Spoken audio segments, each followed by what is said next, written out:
Сәлеметсіздер ме, құрметті тыңдармандар. Бүгін біз өте маңызды әрі қазіргі заманға тікелей қатысты тақырыпты талқылайтын боламыз. Қазіргі таңда технология өміріміздің ажырамас бөлігіне айналды. Біз смартфон қолданамыз, интернетке кіреміз және де әлеуметтік желілерді жиі отырамыз. Олардың барлығы бізге ақпарат алуға, жұмыс істеуге және де байланыс орнатуға көмектеседі. Осы тұста осының барлығы бізге үлкен сұрақ тудыртады. Біз технологияны басқарамыз ба? Әлде технология бізді басқарады ма? Оны бүгін менің сыныптасым Фатимамен бірге талқылайтын боламыз. Сәлеметсіздер ме? Толықтай келісемін. Қазір біз таңертеңнен бастап кешке дейін технологиямен байланыстымыз. Телефон, интернет, тағы да түрлі қосымшалар біздің өмірімізді жеңілдету үшін жасалған. Дұрыс айтасыз. Мысалы, бұрын адамдар бір ақпарат табу үшін кітапханаға барып ұзақ іздейтін, ал қазіргі таңда кез келген ақпаратты бірнеше секундта тауып алуға болады. Бұл өте үлкен өзгеріс. Бұл технологияның ең үлкен артықшылықтарының бірі. Ақпараттың қолжетімділігі қазіргі таңда ұлғая түсті. Әсіресе білім саласында ол өте маңызды рөл атқарады. Оқушылар мен студенттер кез келген тақырыпты оңай үйрене алады. Олай болса, достар, біз подкастымызды одан әрі жалғастырамыз. Сондай қазіргі таңда адамдар бір-бірімен байланысуды да жеңілдетті. Қазір әлемдегі кез келген нүктедегі адаммен біз хабарласа аламыз. Дәл солай. Бұрын хат жазып, оны бірнеше күн немесе бірнеше апта күтетін болса, қазір біз бір хабарламаны бір секундта жібереміз. Ол адамдардың уақытын үнемдеуге үлкен мүмкіндік береді. Бірақ осындай ыңғайлықтың кері әсері де бар секілді. Кейде адамдар шынайы өмірден алыстап бара жатқандай көрінеді. Бұл өте маңызды мәселе. Әлеуметтік желілер адамның көп уақытын алады.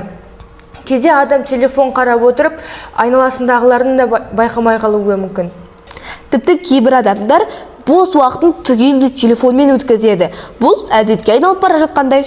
Бұл жерде мәселе технологияның өзінде емес, оның қолдану мәдениетінде. Егер адам уақытын дұрыс жоспарламаса, технология оның уақытын жеп қояды.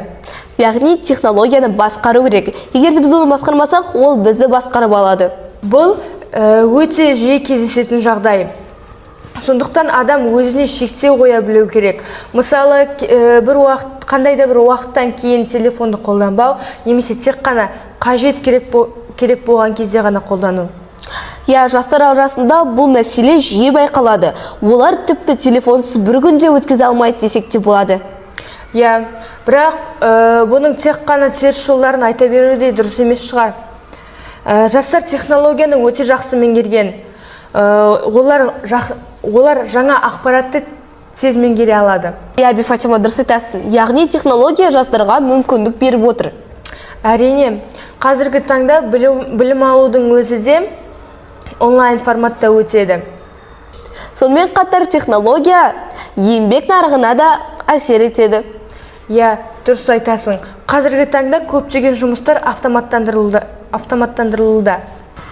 Жалпы айтқанда, технология адамның өмірін жеңілдетті, бірақ сонымен қатар жауапкершілік те жүктеді. Технология өте күшті құрал. Ол адамның өмірін жеңілдете алады, бірақ оны дұрыс қолданбаса, ол адамға кері әсерін тигізуі мүмкін.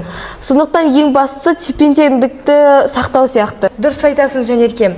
Адам технологияны өз бақылауында ұстау керек. Уақытты тиімді пайдалану,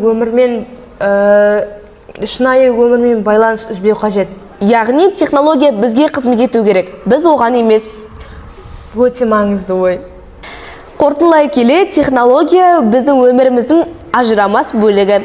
Бірақ оны қалай қолдану, әр адам өзінің таңдауы.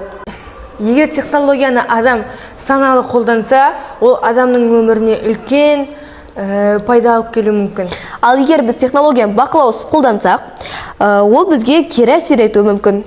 Сондықтан тепе-теңдік пен жауапкершілікті ұмытпау қажет. Құрметті достар, осымен бүгінгі біздің адам және технология бағытына арналған подкастымыз өз мәресіне жетті. Сіздермен бірге болған 8-ші А сынып оқушылары Фатима және Жанеркем. Назарларыңызға көп рахмет. Келесі кездескенше сау болыңыздар.